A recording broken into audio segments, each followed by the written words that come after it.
ఆట పాటలతో హాయిగా గడపాల్సిన బాల్యం, కల్లా కపటం తెలియని ఓ పయనం, అంతలోనే రెక్కలు తెగిన ఓ ప్రమాదం కాళ్ళు చేయి లేకుండా చేసింది. ఇక బతకడమే కష్టం అనుకున్న ఆయన ఎందరికో బతుకు తెరువు నేర్పిన ఆయన సాహసాన్ని, ధైర్యాన్ని ఒకసారి వారి మాటల్లోనే తెలుసుకుందాం. నమస్కారం అండి శ్రీనివాసరావు గారు. నమస్కారం అండి. మీకు రెండు కాళ్ళు చేయి పోగొట్టుకున్నందుకు ఆ సమయంలో మీకేమనిపించింది? నాకు ట్రైన్లో వస్తూ ఉంటే డోర్ దగ్గర నిలబడి స్కిడ్ అయి కింద పడిపోగానే ట్రైన్ కిందకు వచ్చేసి రెండు కాళ్ళు ఒక చేయి పోయిందండి ఆన్ ద స్పాట్లో.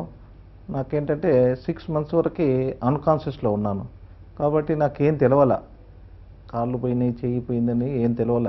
ఆఫ్టర్ 6 months నాకు 3 months తర్వాత కొంచెం స్పృహ వచ్చినప్పుడు అప్పుడు తెలిసింది నాకు రెండు కాళ్ళు చేయలేదని. దానివల్ల హాస్పిటల్లో ఉన్నాను 6 months. కాబట్టి నాకు అంత హాస్పిటల్లో ఆ అట్మాస్ఫియర్తో అంత అర్థం అవ్వాల.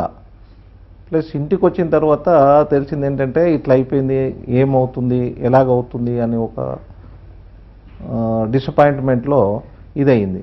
అప్పుడే నేను అప్పుడు 10th class చదువుతున్నాను, 10th class ఫైనల్ ఇయర్. అప్పుడు ఎగ్జామ్స్ ఉన్నాయి. 1969లో తెలంగాణ ఎజిటేషన్ చాలా గొడవలు అవుతూ ఉన్నాయి. ఎగ్జామ్స్ అన్నీ ఇది చేసినారు, పోస్ట్పోన్ చేసినారు, మళ్ళీ ఎగ్జామ్ పెట్టారు. ఇలా ఉండే వెళ్ళిపోయి ఎగ్జామ్ రాశాను. నా ఫ్రెండ్స్ అందరు తీసుకెళ్ళి, స్నేహితులందరూ తీసుకెళ్ళి ఎగ్జామ్ రాయించారు. ఎగ్జామ్లో పాస్ అయిపోయాను.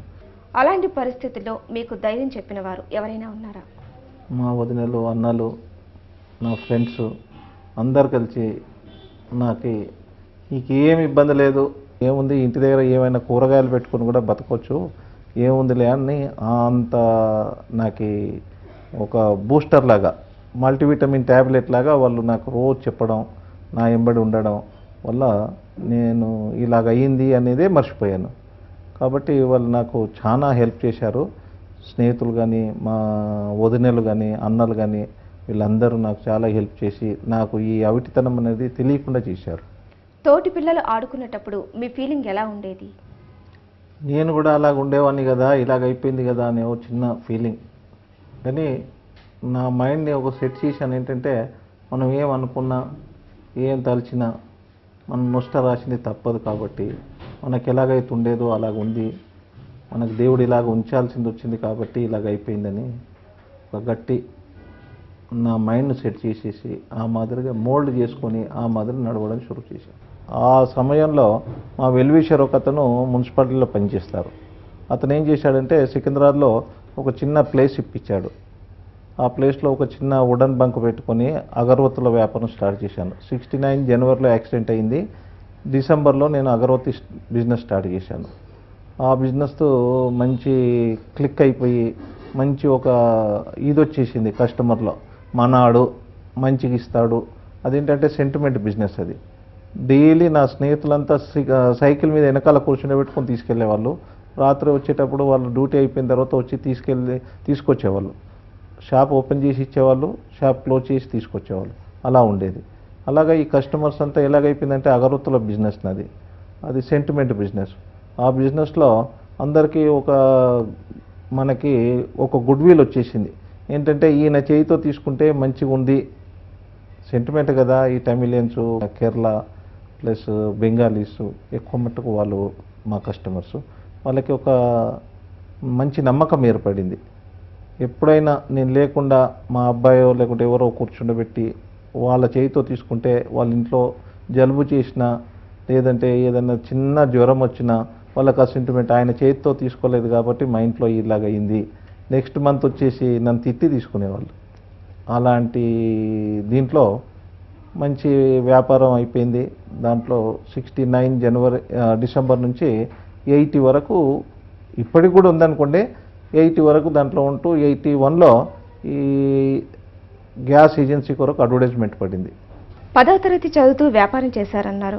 మరి అంతటితోనే 10వ తరగతి ఆపేశారా, లేకపోతే కంటిన్యూ చేసి స్టడీస్ కొనసాగించారా? లేదండి, 10వ తరగతి అక్కడి నుంచి ఆపేసి వ్యాపారం స్టార్ట్ చేశాం. వ్యాపారం చేస్తూ కస్టమర్ మంచి, ఇంకా మరి చదవాలంటే మళ్ళీ తీసుకెళ్ళాలా, స్కూల్కి వెళ్ళాలా, రావాలా, కాలేజ్ చేయాలంటే వెళ్ళాలి కదా.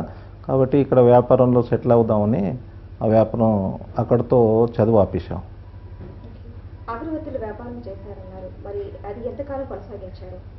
అది 30 సంవత్సరాల వరకు జరిగిందండి. ఏమంటే అది నా ఫౌండేషన్ కాబట్టి నాకు నేను నిలదొక్కుకోవడానికి అదొక స్టెప్ మాదిరి కాబట్టి దాన్ని ఇప్పటికి కూడా వదలదలుచుకోవాలా. ఇప్పటికి కూడా ఉన్నది. నా స్నేహితుని కూర్చుండబెట్టి వ్యాపారం చేయిస్తూ ఉన్నాం. కానీ నేనున్నట్టు ఉండదు అక్కడ. ఎలా ఉంటుందంటే వాళ్ళకు సెంటిమెంట్ నా చేయితో తీసుకుంటేనే వాళ్ళకి అన్నీ కలిసి వచ్చినట్టు ఫీల్ అవుతూ ఉంటారు. అగరవత్తుల వ్యాపారంతో పాటు ఇంకేదైనా వ్యాపారం ప్రారంభించారా? అది అగరవత్తుల వ్యాపారం చేస్తూ ఈ గ్యాస్ ఏజెన్సీ తీసుకోవాలనే ఒక దృఢ నిశ్చయంతో నా స్నేహితులు చెప్పడం వల్ల, స్నేహితుని మామ చెప్పడం వల్ల దాంట్లో కొంచెం ఇంట్రెస్ట్ వచ్చి అప్లై చేయడం జరిగింది. అప్లై చేయగానే మనకు సరిపోదు అది. ఎందుకంటే గ్యాస్ ఏజెన్సీ అన్నా, ఈ పెట్రోల్ బంకులు అన్నా పెద్దవంతా డబ్బున్న వాళ్ళకి కానీ లేకుంటే పొలిటికల్ వాళ్ళకి కానీ వాళ్ళకే వస్తాయి, మనలాంటి వాళ్ళకి రావడం కల్లా. కాబట్టి ఎలాగైనా సాధించాలనే దృఢ నిశ్చయంతో హైదరాబాద్ ఢిల్లీ 3 సంవత్సరాలు తిరిగాను.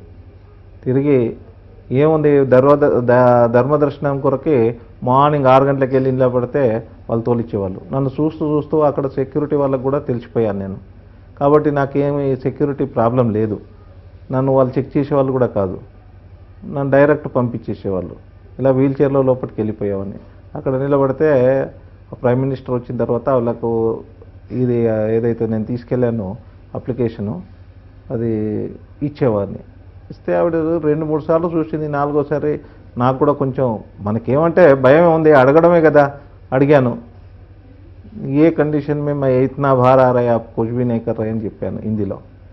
ఆవిడ అచ్చా మై కర్తా అన్న అంది. వాళ్ళ పిఏ ఉన్నాడు ఒక ఆయనకు చెప్తే ఆయన తీసుకెళ్ళి వాళ్ళ సెక్యూరిటీ లోపల ఉంటాడు ఆయన తీసుకెళ్ళి నన్ను ఇది చేసి మొత్తం అప్లికేషన్ ఎలా ఉంది ఏం సంగతి మొత్తం కనుక్కొని ఆయనంతా ఇది చేసిన తర్వాత కూడా మళ్ళీ కూడా ఏం రాలా. తర్వాత ఇంకోసారి నెక్స్ట్ టైం వెళ్ళినప్పుడు గట్టిగానే అడిగాను. గట్టిగా అడిగితే అచ్చిబాత్ అని రాజీవ్ గాంధీ గారికి పంపించింది ఆవిడే. ఫోన్ చేసి అక్కడ వెళ్ళు నువ్వు ఉన్సే మీలో అని పంపించింది. పంపిస్తే అక్కడ వెళ్ళి కలిశాను. ఆయన నన్ను చూడగానే లోపలికి పిలిచి సెక్యూరిటీతో కార్ తెప్పించి చైర్ తెప్పించి లాన్లో వేసి కూర్చుండబెట్టి ఆ మినిస్టర్ గారిని కూడా పిలిపించాడు. నేను అంత అవుతుందని అనుకోవాలా. ఆయన ఫోన్ చేసి వాళ్ళ సెక్యూరిటీకి చెప్తే ఆ మినిస్టర్ని పిలిచారు. ఆ మినిస్టర్ కూడా కార్ వేసుకొని వచ్చేసాడు అతని దగ్గరికి. వచ్చిన తర్వాత ఆయన గట్టిగా చీవాట్లు వేసేసి ఏ కండిషన్ మే ఆద్మీ ఇतना फिर रहे तुम लोग क्या कर रहे డోంట్ డూ లైక్ దిస్ అది ఇదని చెప్పి ఆయన కార్లోనే నన్ను శాస్త్రి భవన్కి పంపించాడు. ఆ మినిస్టర్ గారు ఏం చేశారంటే అక్కడ నుంచే అక్కడ మెసేజ్ ఇచ్చేశాడు, నేను బాంబేకి వస్తాను అప్పటి వరకు ఇదేం ఫైనల్ చేయకమని. ఆ మినిస్టర్ చెప్పడం ఏంటంటే నువ్వు ఇంత దూరం రావడం దేనికి, ఎప్పుడు నేను హైదరాబాద్ వస్తుంటాను కాబట్టి నాకు హైదరాబాద్లో కలవమని చెప్పాడు. అలాగని 1 మంత్ తర్వాత హైదరాబాద్ వస్తే హైదరాబాద్ వెళ్ళి కలిశాను. కలిస్తే ఆయనకి ఏం కోపం వచ్చిందో ఏం తెలియక you don't do like this demonstration అన్నాడు. డెమోన్స్ట్రేషన్ అంటే నేను ఆయన ముందు ఏదో డెమో చేస్తున్నట్టు, నేను ఏదో ఇది చేస్తున్నట్టు నాకు అనిపించింది. నేను చక్కగా వచ్చేసాను. తర్వాత రాజీవ్ గాంధీ దగ్గర వెళ్ళి ఇదే విషయం చెప్పాను, ఇదే డైలాగ్ చెప్పాను. అక్కడ ఆ మినిస్టర్ కూడా ఉన్నాడు. ఆయనను పిలిచి బాగా చీవాట్లు వేసేసాడు నా ముందే. అక్కడ ఉన్న మీడియా అందరు ముందు చీవాట్లు వేసేసాడు. వేసేసి ఇమ్మీడియట్ మేరకు ఇनको అలాట్ కరికే మేరకు బోల్నా అని చెప్పాడు ఆయనకి. తర్వాత ఈ జూబ్లీహిల్స్ నేను సికింద్రాబాద్ కొరకు అప్లై చేశాను. అలా కాకుండా జూబ్లీహిల్స్ ఇది ఇచ్చి నన్ను జూబ్లీహిల్స్లో తీసుకొచ్చి వేశారు. గ్యాస్ ఏజెన్సీ పెట్టేటప్పుడు ఇక్కడ ఇల్లు కానీ ఒక అడవి ప్రాంతంలో ఇటు సైడ్ ఉండేది. మరి అలాంటి టైంలో మీరు ఎలా సాధించగలిగారు? అది చెప్పాలంటే పెద్ద స్టోరీ అయిపోయిందండి అది. ఎందుకంటే ఇక్కడ నాకు ఆటోలే దొరికేవి కావు. సికింద్రాబాద్ నుంచి రావాలన్నా, బోయినపల్లి నుంచి రావాలన్నా ఆటోలు కూడా వచ్చేవి కావు. ఎందుకంటే అంత గుట్టల ప్రదేశం. ఇక్కడ నేను గ్యాస్ ఏజెన్సీ స్టార్ట్ చేయాలంటే గోడౌన్ కట్టుకోవాలా, షోరూమ్ కట్టాలా. నాకు బ్యాంక్ వాళ్ళు 2 లక్షల లోన్ ఇచ్చారు. ఆ లోన్తో ఖాళీ ఫిల్లింగ్ చేయడానికే 2 లక్షలు అయిపోయాయి. దానివల్ల నా స్నేహితులు, నా బంధువులు వాళ్ళందరి దగ్గర కలెక్షన్ చేసుకొని నేను గోడౌన్ కట్టుకోవడం జరిగింది. దానికి ఇక్కడ నేను వచ్చినప్పుడు 83లో పవర్ కూడా లేదండి.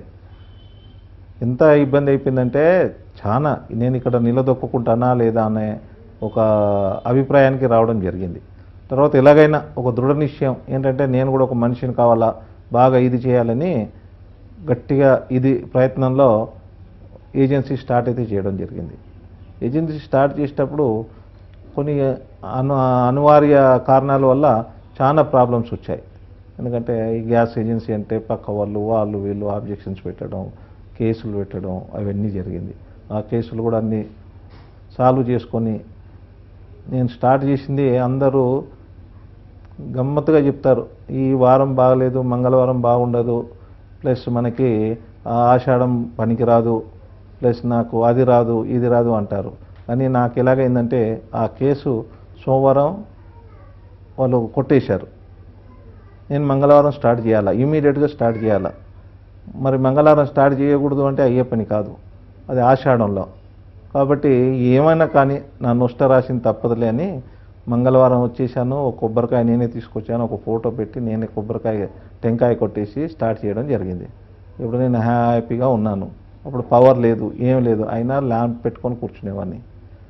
తర్వాత ప్రతిదానికి ఇబ్బందే. ఇక్కడ టెలిఫోన్ కనెక్షన్ లేదు. టెలిఫోన్ కనెక్షన్ లేకుంటే గ్యాస్ ఏజెన్సీ రన్ కాదు. కాబట్టి టెలిఫోన్ ఏజెన్సీ టెంపరీ ఇచ్చారు, 3 నెలలకు అది కట్ చేశారు. మళ్ళీ కస్టమర్స్ అంతా కొంచెం ఇది చేస్తే నేను ఢిల్లీకి వెళ్ళాను. టెలిఫోన్ కొరకు కూడా ఢిల్లీకి వెళ్ళాల్సి వచ్చింది. ఢిల్లీకి వెళ్ళి మినిస్టర్ దగ్గర కూర్చొని అవుట్ ఆఫ్ టర్న్లో కనెక్షన్ తెచ్చుకోవడం జరిగింది.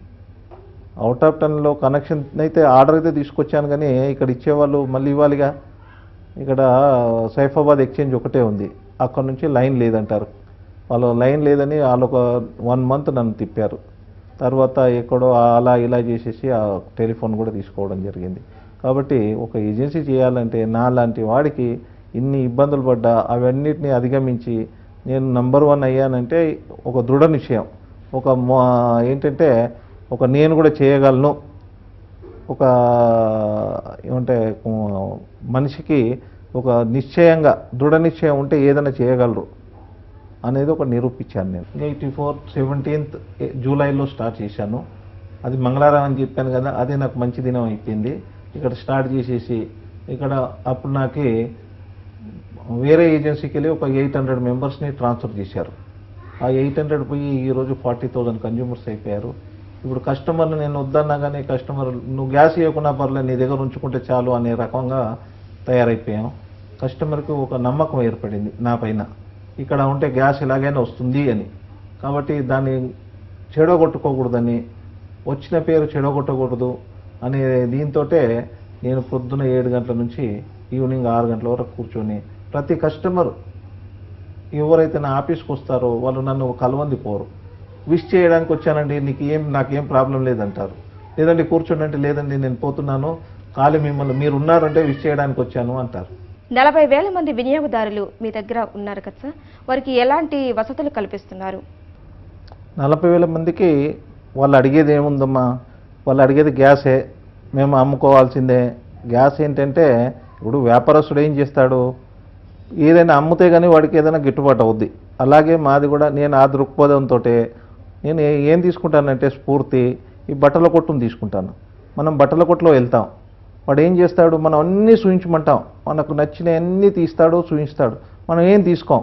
అయినా వాడు ఏమి ఇది చేయకుండా మళ్ళీ అన్నీ ఇది ఫోల్డ్ చేసి పెట్టుకుంటాడు. మళ్ళీ నెక్స్ట్ టైం వచ్చినా మనల్ని గుర్తుపట్టినా వాడు చూయించిన అన్నాడు. మీరు ఎప్పుడైనా వెళ్ళే ఉంటారు. కాబట్టి ఆ స్ఫూర్తితో నేను వ్యాపారం స్టార్ట్ చేశాను. ఇక్కడ ఏంటంటే కస్టమర్ అడిగేది ఏముంది, గ్యాస్ అడుగుతాడు.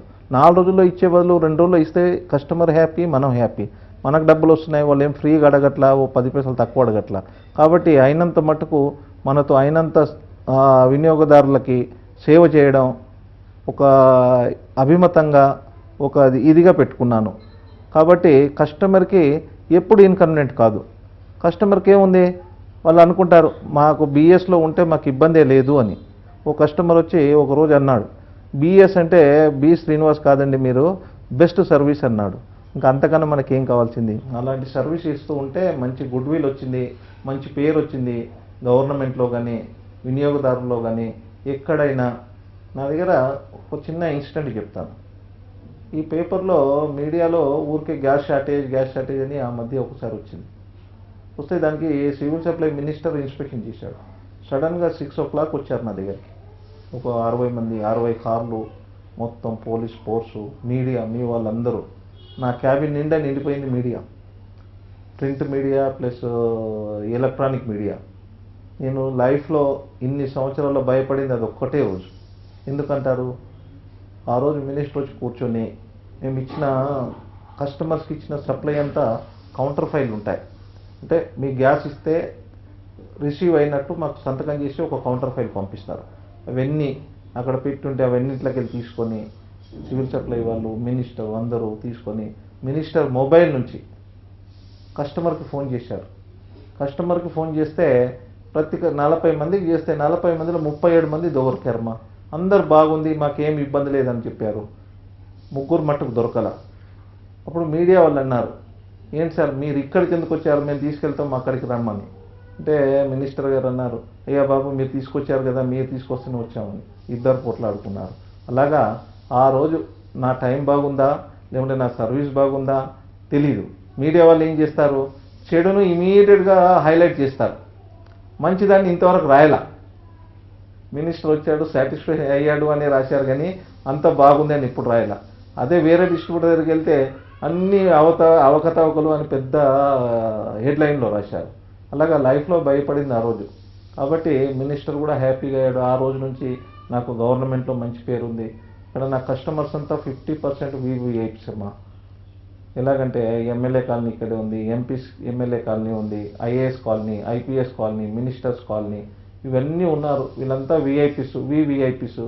వాళ్ళందరినీ మెయింటైన్ చేయడం అంటే తలతో ఒక పనానికి వస్తుంది. అయినా పర్సనల్గా కూర్చొని మనం చేస్తూ ఉన్నాం కాబట్టి నాకు ఇంతవరకు ఏం ప్రాబ్లం రాలా, మంచి పేరు వచ్చింది. దీంట్లో 1994లో నన్ను నేషనల్ అవార్డు వరించింది. బెస్ట్ హ్యాండిక్యాప్ ఎంటర్ప్రెనర్ అని ప్రెసిడెంట్ అవార్డుకి ఎన్నిక చేసి నన్ను ఢిల్లీ పిలిచి విజ్ఞాన్ భవన్లో నేను గవర్నమెంట్ గెస్ట్, నాకు 1 వీక్ నేను గవర్నమెంట్ గెస్ట్గా ఇది చేసి నన్ను అక్కడ పిలిచి 1 వీక్ ట్రయల్ చేస్తారు వాళ్ళు కూడా. ప్రెసిడెంట్ ఈ అవార్డు ఇస్తే మనం ఎట్లా వెళ్ళాలని వాళ్ళ సెక్యూరిటీ నన్ను తీసుకెళ్ళి అవార్డు తీసుకోవడం జరిగింది. ఇప్పటి వరకు ఎన్ని అవార్డులు తీసుకున్నారు? ఇప్పటివరకు చాలా అవార్డులు వచ్చాయమ్మా, నాకే జ్ఞాపకం లేదు. అన్ని అవార్డ్స్ వచ్చాయి. మా కంపెనీ వాళ్ళు ఇచ్చారు, 6-7 సార్లు ఇచ్చారు మా కంపెనీ వాళ్ళు. Best dealer award plus state government NT Rama Rao ఉన్నప్పుడు ప్యాప్సీ వాళ్ళది, chamber of commerce and industries వాళ్ళది బెస్ట్ హ్యాండిక్యాప్ ఎంటర్ప్రెనర్ అని ఇచ్చారు. బెస్ట్ సెల్ఫ్ సస్టైన్ అవార్డు ఇచ్చారు handicapped person. Plus state government ఇచ్చింది. ప్లస్ ఆర్గనైజేషన్స్, సోషల్ ఆర్గనైజేషన్స్ చాలా ఉన్నాయి, వాళ్ళందరూ ఇచ్చారు. మెయిన్గా మనకి government of India president award మరవలేనిది. అక్కడ పోయిన తర్వాత ఆ స్టేజ్ మీదకి నన్ను తీసుకెళ్తే ఆయన శంకర్ దయాళ్ శర్మ గారు బేటా కైసా హై అంటే నేను ఏం మాట్లాడాలో నాకు అర్థం అవ్వాల. అంటే నేను ఏ స్టేజ్ నుంచి ఏ స్టేజ్కి వచ్చానో అంత పెద్ద మనిషి ముందు నేను ఏం మాట్లాడుతున్నాను నాకు అర్థం అవ్వాల. అలాంటి సిచ్యువేషన్ అండి. చాలా గర్వంగా ఫీల్ అయ్యాను. నాకు ఈ మోటివేషన్గా నాకు ధైర్యం ఇచ్చి నన్ను ఒక మనిషిని చేసిన నా బంధువులకి, నా రిలేషన్స్కి, నా అన్నల వదినలకి, నా ఫ్రెండ్స్కి అందరికీ ధన్యవాదాలు తెలుపుకుంటున్నాను. ప్రజలలో మీ గ్యాస్ ఏజెన్సీకి ఎంతో ప్రాముఖ్యత ఉంది. దానికోసం ఎలాంటి కృషి చేస్తున్నారు? చాలా కృషి చేస్తామండి. ప్రతి కస్టమర్తో నేను మాట్లాడుతూ ఉంటాను, ప్రతి కస్టమర్కి అందుబాటులో ఉంటాను. ఎందుకంటే కస్టమరు ఏదైనా ప్రాబ్లం ఉంటేనే మనకు ఫోన్ చేస్తాడు. కస్టమర్కి ప్రాబ్లం లేని మన వరకు రారు. ఎందుకంటే వాళ్ళ టైం వేస్ట్, వాళ్ళ టైం ఒక ఫోన్ కాల్ చేసి మనల్ని మాట్లాడించాలంటే వాళ్ళకి కొంచెం ఇది అవుతుంది. కాబట్టి వాళ్ళు వస్తే ఏదో ప్రాబ్లం ఉందనే మనం ఇది చేసుకొని వాళ్ళ ప్రాబ్లం సాల్వ్ చేసేది దే ఆర్ హ్యాపీ. ఇప్పటి వరకు ఎన్నో అవార్డులు తీసుకున్నారు. మరి వాటిలో సంతృప్తినిచ్చిన అవార్డు ఏదైనా ఉందా? ప్రతి అవార్డు నాకు సంతృప్తినిచ్చిందేనండి. ఎందుకంటారా, నాలో ఉన్న దీన్ని బట్టి, నా సర్వీస్ని బట్టి ప్రతి ఒక్కరు నా సర్వీస్ కొరకే వాళ్ళు మెజర్ చేసినట్టు లెక్క. నేను ఏమనుకుంటానంటే నాకు అవార్డు ఇస్తే నా సర్వీస్ని మెజర్ చేస్తున్నారు. ఒక అవార్డు వచ్చింది అంటే దానికి తగ్గట్టే మనం ఇది చేయాల్సి ఉంటుంది. ఒక అవార్డుతో నన్ను కట్టిపడేస్తున్నారు తప్ప నేను ఇంకా తగ్గడానికి వీలు లేకుండా ఉంది. ఒక అవార్డు ఇచ్చారంటే దానికి నిలుపుకోవాలంటే మనం దానికన్నా పైకే ఇది చేయాలి, సర్వీస్ ఇంకా ఎక్కువ చేయాలి, కానీ తక్కువ చేయడానికి వీల్లేదు. కాబట్టి సర్వీసు గల్లీ నుంచి ఢిల్లీ వరకు, ఢిల్లీ నుంచి గల్లీ వరకు కూడా అవార్డు తీసుకున్నాను. దాంట్లో మెయిన్గా ప్రెసిడెంట్ ఆఫ్ ఇండియాది. ఇక దానికి మించిన అవార్డు ఏది లేదండి. కాబట్టి బెస్ట్ హ్యాండిక్యాప్ ఎంటర్ప్రినర్ అని వాళ్ళు ఇస్తే దాని ఒక గోల్డ్ మెడల్ ఇచ్చారు, ప్లస్ క్యాష్ అవార్డు ఇచ్చారు. ఒక 1 వీక్ అక్కడ గెస్ట్గా హానర్ చేశారు నన్ను ఢిల్లీలో.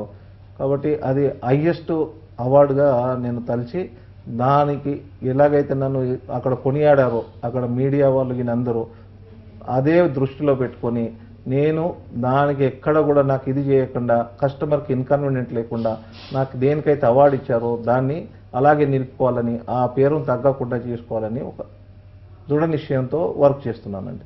ఇంకా వేరే బిజినెస్లు ఏమైనా స్టార్ట్ చేశారా? తర్వాత ఈ మధ్య స్టార్ట్ చేసామమ్మా. నేను ఇక్కడ ఈ పైప్ లైన్ వర్క్ చేస్తూ ఉన్నామండి. ఈ రోజుల్లో మనకి ఇంటికి ట్యాప్ ఎలాగైతే ఉందో అలాగే అపార్ట్మెంట్స్కి గ్యాస్ పైప్ లైన్ ఇస్తామండి. గ్యాస్ పైప్ లైన్ అంటే మీటర్ ద్వారా వాటర్, మన కనెక్షన్ ఎలాగైతే వాటర్ ఉందో అలాగే అపార్ట్మెంట్స్కి అన్నిటికీ ఇస్తాం. దాంట్లో కూడా మంచి పేరు వచ్చి, ఇక్కడే కాకుండా భువనేశ్వర్, బాంబేలో కూడా నాకు వర్క్స్ వచ్చాయి. ఇప్పుడు అక్కడ వర్క్స్ చేస్తూ ఉన్నాను. నెలకి 1 రోజు, నెలకి 2 రోజులు అక్కడ వెళ్ళి భువనేశ్వర్లో కానీ బాంబేలో కానీ వెళ్ళి వర్క్ చూసుకొని వస్తూ ఉంటాను. Every month once in a month కానీ ట్వైస్ ఇన్ ఏ మంత్ కానీ నేను వెళ్ళి వస్తూ ఉంటాను. అక్కడ కూడా మంచి పేరు వచ్చి అక్కడ కూడా ఆర్డర్లు చాలా వస్తూ ఉన్నాయి. నన్ను అక్కడ కూడా గుర్తించారు ఆ ఏరియా వాళ్ళు, ఒరిస్సా కానీ ప్లస్ బాంబే కానీ వాళ్ళు గుర్తించి నాకు వర్క్స్ ఇస్తూ ఉన్నారు. దాంట్లో కూడా మంచి పేరు వచ్చిందండి.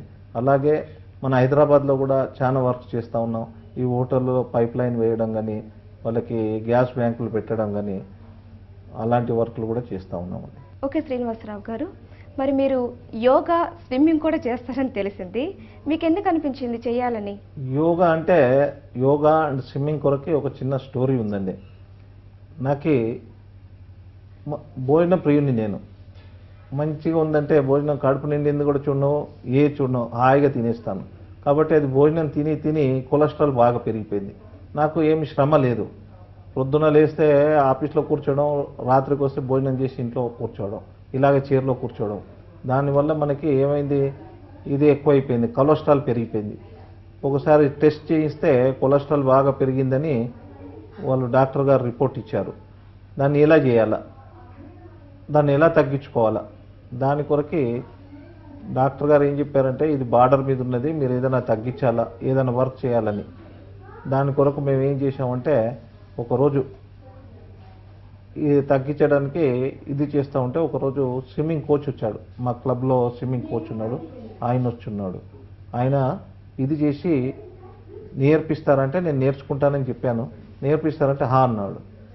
అంటే నెక్స్ట్ డే మార్నింగ్ వెళ్ళి రోజు పొద్దున నాకు ట్యూబ్ వేసి చేయించేవాడు. ఎందుకంటే చిన్నపిల్లలకి వేసినట్టు. ఒక 2 months వరకు నాకు ఏమనిపించలే. నా పైన నాకు కాన్ఫిడెన్స్ వచ్చిన తర్వాత ఏమైపోయిందంటే, అప్పుడు నాకు పూల్లో ఎవరున్నారో ఎట్లా ఉంది అనేది తెలిసిపోయింది. అంటే చిన్నపిల్లలు, లేడీసు, జెంట్స్ అందరూ, పెద్దోళ్ళందరూ వస్తారు. అందరూ నన్ను ఒక వింత మనిషిలాగా చూశారు. ఎలాగంటే ఇంత పెద్ద మనిషి, బయట వెళ్తే కానీ నేను పెద్ద అని నేను తెలీదు. చిన్నగా అందరూ ట్యూబ్ వేసి చేస్తే చిన్నగా ఉన్నాడే అనుకుంటారు. కాబట్టి అందరు బయట వెళ్ళిన తర్వాత వాళ్ళు ఒక విధంగా చూస్తూ ఉంటే నాకు కొంచెం ఇదైపోయింది, గిల్టీగా ఫీల్ అయిపోయి కొంచెం ఆ కోచ్కి అడిగా, బాబు నాకు ట్యూబ్ లేకుండా చేయించు, నువ్వు పక్కన ఉంటే చాలు నేను చేస్తానని. ఆయన చెప్పిన ఆన్సర్ ఏంటంటే, ఇంపాసిబుల్ సార్, ట్యూబ్ లేకుండా నువ్వు చేయలేవు అన్నాడు. నేను అన్నాను, సార్ నా డిక్షనరీలో ఇంపాసిబుల్ వాడి తీసేసి చాన్నాళ్ళు అయిపోయింది సార్ అని నేను మనసులో అనుకున్నాను. ఆయన ముందు చెప్పకుండా ఆయన 7 గంటలకు వస్తాడు కోచ్. నేను 6 గంటలకు వెళ్ళిపోయి పూల్లో దిగిపోయి 1 hour చేస్తాను. 1 hour నాకు ఎంత అవుద్దంటే 1 kilometer అవుద్ది. ఈ జూబ్లీ హిల్స్ క్లబ్లో స్విమ్మింగ్ పూల్ 50 meter పూల్ అండి. అది 1 hourలో 20 rounds వేసేస్తే 1 kilometer అవుతుంది. అది 20 rounds వేసేస్తే ఆయన వచ్చాడు 7 గంటలకి. వచ్చి చూస్తే పైననేమో నా వీల్ చైర్ ఉంది, మనిషి ఏమో కనిపించట్లా. ఆయన గాపర పడిపోయి తొందర డ్రెస్ మార్చుకోకుండా ఉరికొచ్చి చూశాడు. పూల్లో ఉన్నాను హాయిగా. ఆయన అన్నాడు, ఏంటి సార్ అంటే, చూడు బాబు ఏమీ లేదు, నాకు వస్తుందని చెప్పాను, నా మీద నాకు కాన్ఫిడెన్స్ ఉంది, నేను చేశాను, నువ్వు నాకు నేర్పించావు, చాలా థ్యాంక్స్ అని వాళ్ళు అందరూ కూడా బాగా అప్రిషియేట్ చేశారు. ఆ రోజు నుంచి డైలీ 1 hour చేసుకుంటాను. ఆ కొలెస్ట్రాల్ పూరా తగ్గిపోయింది. ప్లస్ యాక్టివ్ ఎక్కువైపోయింది. అలాగే ఇంకోటి నాకు ఈ స్టెప్స్ ఎక్కుతూ దిగుతూ ఉంటాను ఈ చేతుల పైనే, కాబట్టి దిగుతూ ఎక్కుతూ ఉంటే ఈ స్పాండ్లైటిస్ వచ్చింది ఇక్కడ. ఏమంటే ఏ డాక్టర్ దగ్గరికి వెళ్ళినా 23 గంటలు పడుకోండి, 1 అవర్ నేచురల్ కాల్స్కే దిగాలా లేకుంటే లేదు అంటారు. నేను చెప్పాను నా వల్ల 23 గంటలు పడుకోవడం నా వల్ల కాదు సార్ అని చెప్పాను. అయితే ఒక కాలర్ ఇచ్చారు నాకు, కాలర్ ఇచ్చి అది వేసుకొని కూర్చున్నాను. ఒకరోజు మా స్నేహితుడు యోగా మాస్టర్ అయినా వచ్చి చూశాడు ఆఫీస్లో. ఏంటి శ్రీనివాస్ ఇలాగైంది అంటే, ఇట్లాగైంది మాస్టరు అంటే, నాకు ఎందుకు చెప్పలేదని నెక్స్ట్ డే నుంచి ఆయన రోజు వచ్చి నాకు యోగా చేయించడం. ఇక్కడ యోగా నేను ట్యాబ్లెట్స్ ఎన్ని వాడానంటే పెయిన్స్కి రోజుకి 20 నుంచి 23 ట్యాబ్లెట్లు వాడానండి. ఇంత పెద్ద ట్యాబ్లెట్స్ అవి ఆయుర్వేదిక్వి. పెయిన్ తగ్గలే కానీ ఒళ్ళు తగ్గిపోయిందండి. పూర్తిగా నాకు ఒళ్ళు తగ్గిపోయింది, బాగా తేలిక అయిపోయింది, వెయిట్ తగ్గింది. కాబట్టి ఆ నొప్పి తగ్గల. కానీ ఈ 15 రోజులు ఈ యోగా చేయడం వల్ల 15 రోజుల్లో క్యూర్ అయిపోయానండి, ఏ నొప్పి లేకుండా. కాబట్టి నేను అప్పుడు అనుకున్నాను, నాలాంటి వాడికే ఈ యోగా వల్ల ఇంత బెనిఫిట్ అయితే మామూలు వాళ్ళకి ఈ రోజుల్లో మనం చూసేది ఏంటంటే, డబ్బు లేని వాడిని చూడొచ్చు, జబ్బు లేని మనిషి దొరకడు మనకి. మీరు ఎక్కడైనా చూడండి, ఎన్ని హాస్పిటల్స్ ఉన్నా, ఎన్ని చిన్న క్లినిక్ నుంచి పెద్ద కార్పొరేట్ హాస్పిటల్ వరకు అన్ని క్లినిక్లో ఫుల్ పబ్లిక్. నాకు అప్పుడు అనిపించింది, మనం నాలాంటి వాడికి ఇంత ఫ్రీగా మనకి క్యూర్ అయిపోతే మనం కూడా వేరే వాళ్ళకి సేవ చేయొచ్చని ఒక అభిలాషతో ఆ గురువు గారిని మాట్లాడి ఒక ట్రస్ట్ పెట్టడం జరిగింది. తలుచుకున్నదే తడవు ఇమ్మీడియట్గా రిజిస్ట్రేషన్ చేయడం జరిగింది ఒక 5 మందిని కలిసి. దాంట్లో నేను, మా యోగా డాక్టర్ సివి రావు గారు యోగా గురువు గారు, ప్లస్ శాంతాబయటికి ఎండి వరప్రసాద రెడ్డి గారు, ప్లస్ ఒక డాక్టర్ గారు, ప్లస్ ఇంకో ఇండస్ట్రియలిస్ట్, 5 మందిని కలిసి ఒక ట్రస్ట్ రిజిస్ట్రేషన్ చేసి చేయడం జరిగింది. దాంట్లో ఏమైపోయిందంటే, దాంట్లో మా గురువుగారు ఒక్కలే చేయిస్తూ ఉన్నారు యోగా. ఎవరికి చేయించినా ఒక్కడు ఎంతమందికి చేయిస్తారు ఆలోచించి ఒక్క గురువు గారి కాకుండా అలాంటి గురువులను తయారు చేస్తే ఎలా ఉంటుందని అభిలాష వచ్చింది. అలాంటి గురువులను తయారు చేయాలంటే టీచర్ ట్రైనింగ్ చేయాలా. టీచర్ ట్రైనింగ్ ఎలా చేయాలి?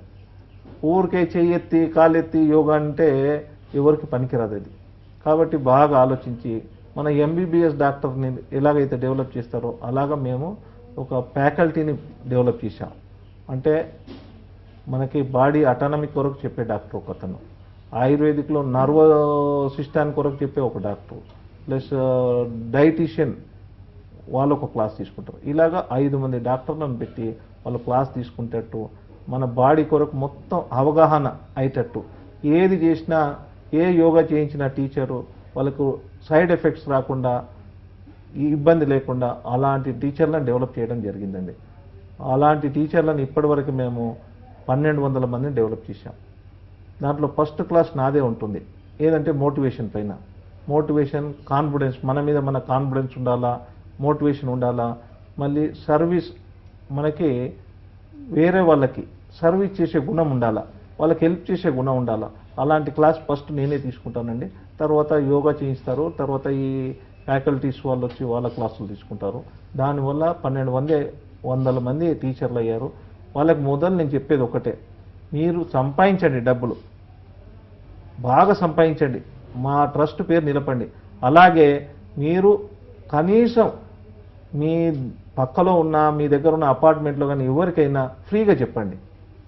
ఒక్కొక్క టీచర్ కనీసం ఒక 10 మందిని ఫ్రీగా రోగులకి సేవ చేసుకుంటే మా ట్రస్ట్ పేరు నిలబడుతుంది, మేము చేసిన ఇంతవరకు సార్థకం అవుతుంది మాకు అని చెప్పడం జరిగిందండి. అది నా ట్రస్ట్ ప్లస్ నా యోగా, నా స్విమ్మింగ్ అండి.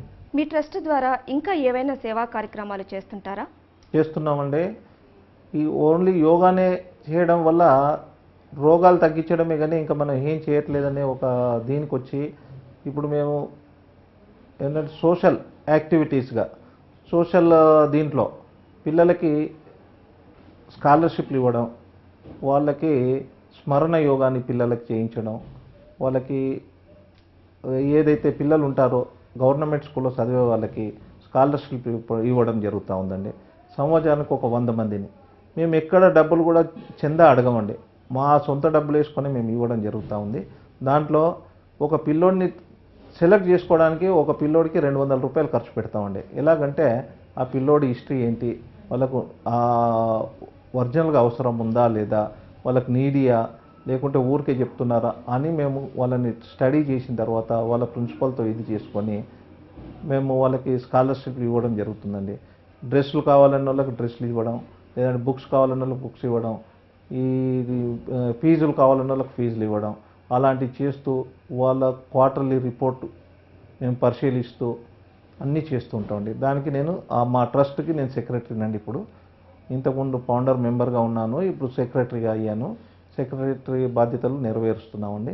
అలాగే వచ్చిన వికలాంగులు ఉన్నా కానీ వాళ్ళకి లేదు అంటే కొన్ని గ్రూపులు ఉంటాయి, మైనారిటీస్ అని, ఎస్సీ అని, ఎస్టీ అని, ఫీజులు కట్టలేని వాళ్ళు ఉంటే వాళ్ళకి కూడా ఫ్రీగా మేము యోగా టీచర్ ట్రైనింగ్ ఇస్తూ ఉన్నామండి, మాతో అయినంత.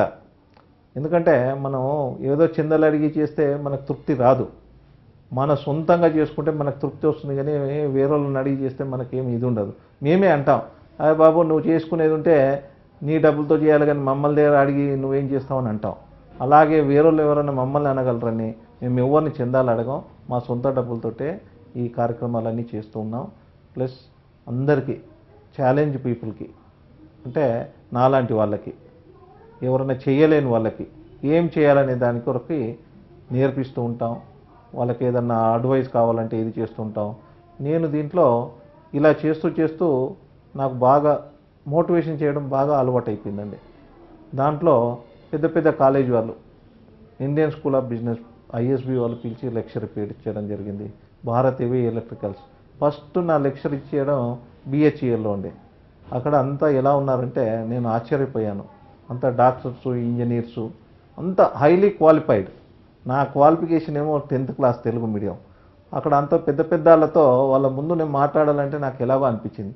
కొంచెం స్టార్టింగ్ ట్రబుల్ ఉంటుంది నాకు. స్టార్ట్ అయిపోయిందంటే ఇక నాకు ఆగదు, నా స్పీచ్ ఏం ఆగదు. అలాగా ½ అన్ అవర్ 45 minutes నా స్పీచ్ని అందరూ, నేను స్టేజ్ మీదకి ½ అన్ అవర్ నా ఇదైందండి, స్పీచ్ అయింది. నేను స్టేజ్ నుంచి కిందికి రావడానికి 2 గంటలు పట్టిందండి. అంత పెద్ద డాక్టర్లు నా ఆటోగ్రాఫ్ కొరకు ఫస్ట్ టైం నా హిస్టరీలో, నా లైఫ్లో ఆటోగ్రాఫ్ చేయడం. ఎలా చేయాలో తెలియదు నాకు, ఆటోగ్రాఫ్ వాళ్ళకి ఎలా ఇవ్వాలో తెలీదు. ఆ రోజు నుంచి నేను ఆటోగ్రాఫ్ ఇవ్వడం నేర్చుకున్నానండి. వాళ్ళకి నా పేరు, వాళ్ళకి విష్ చేయడం, విష్ చేసి సంతకం చేయడం, అలాగే ఇచ్చానండి. అది ఫస్ట్ అండి బిహెచ్ఈఎల్లో. అటు తర్వాత ఇక వేరే కాలేజీలో మన ఐటీ వాళ్ళు, స్కూల్ వాళ్ళు అందరు పిలుస్తారండి, వెళ్ళి వస్తూ ఉంటాను. అలాగే ఓ 15 దేశాలు కూడా తిరిగి వచ్చానండి. నాకు ఈ స్టూడెంట్స్ ఉన్నారు, నా ఫ్రెండ్ వాళ్ళ పిల్లలు ఉన్నారు, వాళ్ళందరూ నన్ను రిక్వెస్ట్ చేయడం వల్ల నేను America, Canada, Dubai, Sri Lanka, Egypt, Israel ఇలాంటి దేశాలన్నీ ఓ 15 దేశాలని చుట్టి వచ్చానండి. ఇంకా అపాయింట్మెంట్ చాలా ఉన్నాయి, వాళ్ళ దగ్గరికి వెళ్ళాలా, నాకు టైం లేదు, నేను ఇక్కడ చూసుకుంటున్నాను. కాబట్టి మెల్లింగా వెళ్ళాలని రీసెంట్గా కెనడా ఇన్విటేషన్ వచ్చిందండి. ఇక్కడ కొన్ని పనులు ఉండడం వల్ల అది పోస్ట్ పోన్ చేసుకోవడం జరిగిందండి. ఓకేనండి, మీ కుటుంబ నేపథ్యం గురించి మాకు తెలియజేస్తారా? నేను ఇలా ఉన్నానని అనుకోకుండా, నేను కూడా మీలాగా అందరిలాగా నేను కూడా ఒక మనిషిని కావాలనే దృక్పథం ఉందని మీకు చెప్పాను, మొదలే చెప్పడం జరిగింది. దానికి ఎలా చేయాలని మా పెద్దన్న ఉన్నాడు. మా పెద్దన్న ఏం చేశాడంటే నీకు కూడా పెళ్లి చేయాలని ఒక నిశ్చయానికి వచ్చాడు. ఆయన వచ్చి మా మామ దగ్గరికి వెళ్ళి, మా మేనమామ దగ్గరికి వెళ్ళి వాళ్ళ కూతుర్ని మాట్లాడి పెళ్లి చేయడం జరిగింది. పెళ్లి చేసిన తర్వాత అగరత్తుల షాప్లోనే ఉండేవాడిని. బోయిన్పల్లి మా బర్త్ ప్లేసు. అక్కడే స్కూల్లో, జిల్లా పరిషత్ హై స్కూల్లో చదివాం. అక్కడ ఉండి తర్వాత నాకు 4 అబ్బాయిలు అయ్యారు. 4 అబ్బాయిలు కూడా 4 మ్యారేజెస్ అయిపోయాయి. 4కి బ్లెస్ విత్ చిల్డ్రన్, అందరూ సెటిల్ అయిపోయారు. 4 కూడా అంతా వ్యాపారం చేస్తూ ఉన్నారు. ఈ వ్యాపారం చేస్తూ నా ఎల్పిజి, ఈ గ్యాస్ మా హిందుస్థాన్ పెట్రోలియం వాళ్ళు నేను చేసిన సేవలకి కానీ, నేను చేసిన సర్వీస్ కానీ గుర్తించి నాకు ఒక పెట్రోల్ బంక్ కూడా ఇవ్వడం జరిగింది. అది మా పెద్ద అబ్బాయి నడుపుతూ ఉన్నాడు. కాబట్టి అది కూడా మంచి పేరు వచ్చింది. ఇలాగే ఉన్నన్ని రోజులు మనం ఎన్ని రోజులు బతుకుతామండి, బతికిన రోజులు హాయిగా మంచిగా ఉండాలని అది ఇది. ఎప్పుడు కూడా అవకతవకలు చేసి పేరు చెడగొట్టుకునే బదులు హాయిగా ఉండాలని మా భార్య కూడా నాకు అన్నిట్లో సహకరిస్తూ, నా పిల్లలు కూడా అందరు సహకరిస్తూ, నా బిజినెస్లో వాళ్ళు కూడా భాగం పంచుకొని వాళ్ళు కూడా నాకు హెల్ప్ చేస్తూ ఉంటారండి. 4 అబ్బాయిలు, ఒక అబ్బాయి పెట్రోల్ బంక్ చూస్తూ ఉన్నాడు, 2 న్యాయంబడి ఉంటారు, 4వ అబ్బాయి ఇంకో గ్యాస్ ఏజెన్సీ చూస్తూ ఉన్నాడండి. కాబట్టి అందరు సెటిల్ అయిపోయినారు. అది 62 సంవత్సరాలు ఇప్పుడు. నేను ఇప్పుడు ఫ్రీ అయిపోయాను. ఇప్పుడు నేను ఎక్కడంటే అక్కడ వెళ్ళి ఈ మోటివేషన్ క్లాసెస్ చెప్పొచ్చని ఒకటి ఇది ఉంది. నాది ఫ్యూచర్ ప్లాన్స్. ఫ్యూచర్ ఏముందంటే నేను అన్నీ అయిపోయాయి. యోగా అయిపోయింది, అందరికి మోటివేషన్ చెప్తా ఉన్నాను. మోటివేషన్ చెప్తూ మెరిడియన్ స్కూలు ఆ ప్రిన్సిపల్ ఒకసారి పిలిచారండి నన్ను. ఏదో మన రవీంద్రబాద్లో నా స్పీచ్ని ఆవిడ చూశారట, చూసి నన్ను పిలిచారు. మెరిడియన్ స్కూల్లో చిన్న చిన్న పిల్లలు వాళ్ళు అడిగే క్వశ్చన్లకి మనకు ఎలా ఉంటుందంటే చాలా మోటివేట్ మనం అవుతాం. వాళ్ళు అడిగే క్వశ్చన్లకి పెద్దోళ్ళు ఏదో క్వశ్చన్లు అడుగుతారు, చిన్నపిల్లలు అయితే వాళ్ళకి భయం ఏముండదు, వాళ్ళు అడగాల్సినవి అన్నీ అడిగేస్తారు. అలాగా వాళ్ళతో మమేకం అయిపోయి వాళ్ళకి అడిగే క్వశ్చన్లకు అన్నిటికీ జవాబులు చెప్పి అప్పటి నుంచి నాకు ఒకటి ఇదైంది, ఒక స్కూల్ ఓపెన్ చేయాలని, విద్యాదానం చేయాలని ఒకటి పడిందండి. అది ఒకటే నా మిగిలిపోయింది నా దీంట్లో డ్రీమ్లో. కాబట్టి అది కూడా తొందరలోనే చేస్తానని తలుస్తున్నానండి. చివరిగా యువతకు మీరిచ్చే సందేశం ఏంటి? యువతకి నేను ఇచ్చే సందేశం అంటే, నాలాంటి వాడిని ఇంత కష్టపడతా ఉన్నాను, ఇంత ఇది చేస్తూ ఉన్నాను కాబట్టి వాళ్ళు కూడా వాళ్ళతో అయినంత పక్కవాడికి హెల్ప్ చేస్తూ హామ్ ఎప్పుడు చేయకూడదని నా అభిలాష అండి. ఎందుకంటే మనతో అయితే హెల్ప్ చేయడం, లేకుంటే ఊరుకోవడం, కానీ వాడికి మన ఎనిమి అని హామ్ చేయడం ఎప్పుడు కూడా లైఫ్లో చేయకూడదు, మన మైండ్లో కూడా పెట్టుకోకూడదు. ఎందుకంటారా, మనకు ఎప్పుడు ఎవరు అవసరం ఉంటుందో తెలీదు. కాబట్టి మన అవసరం నేను ఎందుకు అనుకుంటున్నానంటే, ఈ కండిషన్లో ఉండి కూడా నా స్నేహితులు నా వాళ్ళందరూ నాకు హెల్ప్ చేసి ఈ స్టేజ్కి వచ్చాను. అలాగే ఎవరు ఏ టైంలో ఎలా పనికొస్తారో తెలియదు. కాబట్టి యువత వాళ్ళ వల్లే ఈ దేశం నడవాల. కాబట్టి వాళ్ళతోటి కాని విషయం ఏం లే. ఇప్పుడు నన్ను తీసుకుంటే ఇంపాసిబుల్ వాడే తీసేశాను నా డిక్షనరీ నుంచి. అలాంటిది వాళ్ళకు కూడా మన వల్ల కాని పని ఏది ఉండదండి. ఇప్పుడు ప్లేన్ తీసుకెళ్తున్నారు, చంద్రమండలం వెళ్తున్నారు, ఇన్ని చేస్తూ ఉన్నారు. అలాంటిది మనతో కాని పని ఏముంటుంది? కాబట్టి డిసప్పాయింట్మెంట్ ఉండకుండా మనతో అయినా అన్నీ చేయొచ్చు. ట్రై చేసిన తర్వాత ఒకసారి 2 సార్లు ఫెయిల్ అవుతాం, 3వ సారి అయితే సక్సీడ్ అవుతాం. కాబట్టి ట్రై చేయడం మానుకోకూడదు, హెల్ప్ చేయడం మానుకోకూడదు. కాబట్టి యువత అందరూ కూడా నా ఈ స్పీచ్ని, నా ప్రోగ్రాం చూసి యువత అందరూ కూడా ఇది కావాలని ఏంటంటే మోటివేట్ అయ్యి వాళ్ళు కూడా నాలాగే కష్టపడడం, హెల్ప్ చేయడం నేర్చుకోవాలని, అలవర్చుకోవాలని కోరుకుంటూ. మీ విలువైన సమయాన్ని మాకు కేటాయించినందుకు మీకు ధన్యవాదాలు. నమస్కారం. నమస్కారం అండి. Thank you. విధి చిన్న చూపు చూసినా ఎదురైన కష్టాలను ఎదురించి పోరాడి విజేతగా నిలిచిన బండారు శ్రీనివాస్ అవయవం లోపం అడ్డుకాదని నిరూపించి జీవితంలో ఉన్నత శిఖరాలను అధిరోహించి నిరూపించారు. ఇది ఈ వారం విజేత కథనం.